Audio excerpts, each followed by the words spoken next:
Comienza el camino rumbo a la gran final de la Liga Nacional de Baloncesto Profesional. Los capitanes de la Ciudad de México reciben en el gimnasio Juan de la Barrera a los aguacateros de Michoacán. Así es como se vive el ambiente de los playoffs.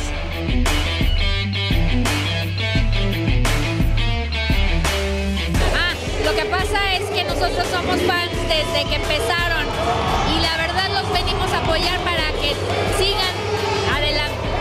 Bien, bien. La verdad, aunque ha habido cambios, nos faltan jugadores de temporadas pasadas, pero bien.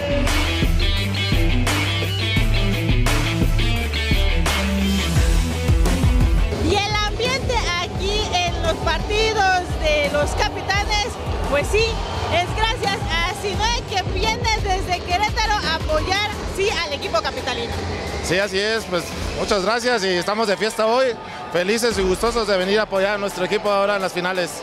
Como siempre, poniendo el ambiente en el Juan de la Barrera. Pues hacemos lo que se puede para tratar de motivar un poquito al equipo, un poquito más, ese extra, ese plus, el sexto jugador desde la tribuna.